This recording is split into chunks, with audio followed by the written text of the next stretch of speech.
Today, GPU prices are falling, Intel should scare AMD and Nvidia, Nvidia's next GPU gets pricing and more, and we finally hear about AMD's upcoming GPUs.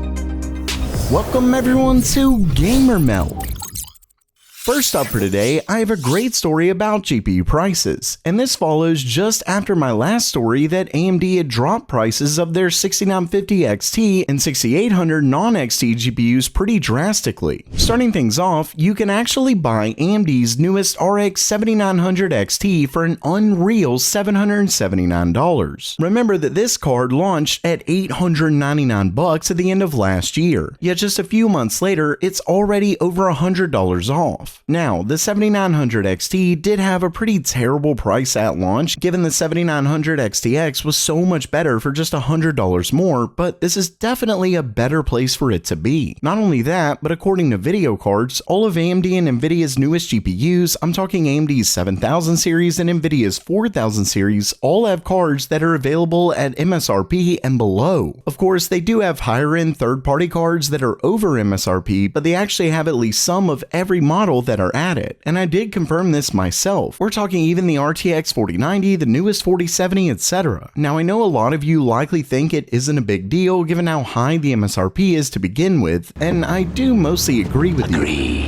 The launch pricing of the newer GPUs, especially Nvidia's higher-end cards, are really absurd, but keep in mind just how high things were even last year, so things really are getting better. I mean, the 7900 XTX is a big jump over the 6900 XT with the same price, yet it took forever for the 6900 to actually reach MSRP. At the end of the day, pricing still isn't perfect, but it's getting better. And don't forget about that 7900 XT deal. But before you go buy your new GPU or really any PC part, make sure you're getting the best deals for free with today's sponsor, Honey, the online tool that scours the internet for promo codes and actually applies them for you, so you know you're getting the best price for whatever you're buying, including that GPU. Oh, and it supports tons of your favorite sites. All you have to do is install Honey in a couple clicks, shop like you normally would, then if Honey finds coupons, it'll apply them for you, and you save money. It's that simple. Not only that, but Honey can even compare prices for whatever it is you're buying across a range of stores to make sure you aren't overpaying. No wonder Honey is the #1 online shopping tool in America. And the best part is that you get all of this for free. No surprise subscription or any of that. Just visit joinhoney.com/gamermeld to start saving. I mean, there's no reason not to. Once again, that's joinhoney.com/gamermeld.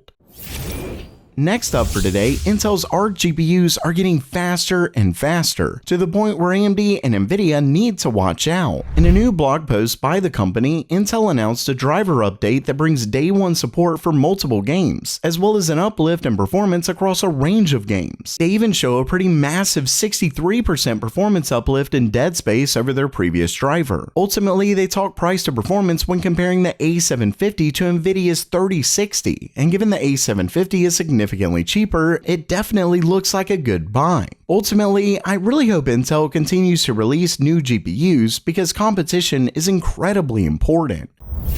Next up, while Nvidia just released their RTX 4070, the company is already gearing up for their next release. And in fact, there's multiple leaks on Nvidia's upcoming RTX 4060 Ti, from performance to pricing. Starting things off, we just got a very interesting leak from T4C Fantasy on Twitter. Remember that he helps oversee Tech Power-Up's database. As you can see, he apparently found an upcoming colorful iGame RTX 4060 Ti Ultra, which has an overclock of 2580 MHz. He then mentioned that the reference boost clock is 2535 MHz, so a fairly minor 45 MHz overclock. Either way, when we look at that reference clock and the rumored core count, we can get a theoretical compute performance of 22 teraflops of FP32. Now, when comparing compute performance, keep in mind that it only works with similar architectures. For example, we know the 4070 is around the same performance as the 3080, and as you can see, they have the exact same compute performance. So at 22 teraflops, this would put the 4060 Ti right at the 3070 Ti, so I'd expect it to be right around there, which I have to say say is pretty disappointing. Unfortunately, it gets worse. As we see in another tweet, he claims that at least as of now, the RTX 4060 Ti will only come with 8GB of VRAM. And that sucks because we've been seeing games lately that need more than 8GB at their highest preset, even at lower resolutions. So that's definitely a bit disappointing. With that said, in a new leak from Red Gaming Tech, they share the pricing they've heard from a source that apparently called the $599 price tag of the 4070. According to them, the 4060 Ti would come in at around $450. So definitely a decent drop from the 4070, but it's also quite a bit slower. Now, the price could change before release, but I will say that it's better than I expected. Still really expensive though.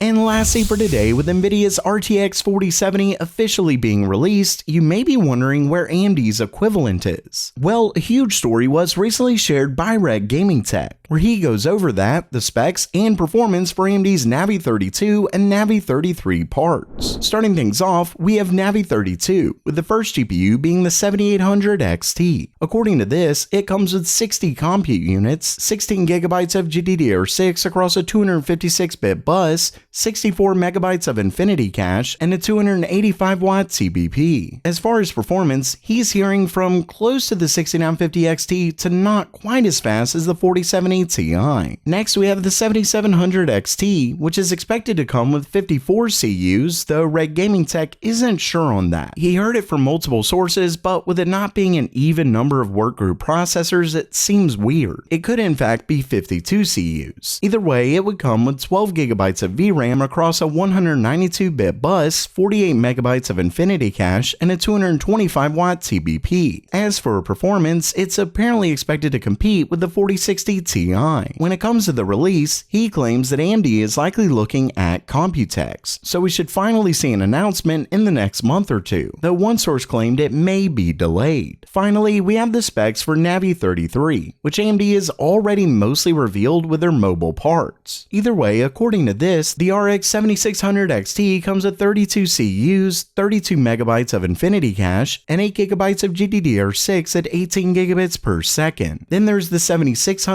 non-XT model with 28 CUs, 32 megabytes of Infinity Cache, and 8 gigabytes of GDDR6 at 16 gigabits per second. Finally is the 7500 model, which apparently comes with 24 CUs, 24 megabytes of Infinity Cache, and 6 gigabytes of 16 gigabit per second GDDR6. Apparently this GPU could get cancelled according to the report, so we shall see. At the end of the day, while the performance will likely be close to Nvidia, I really think it'll boil down to price. For that though, time, as always, will tell. So while that does it for today, are you pumped for more of AMD's next-gen GPUs, or are you more ready for Nvidia's next GPU? Let me know down in the comments below. And don't forget to save money with Honey at joinhoney.com/gamermeld. And as always, have a great day.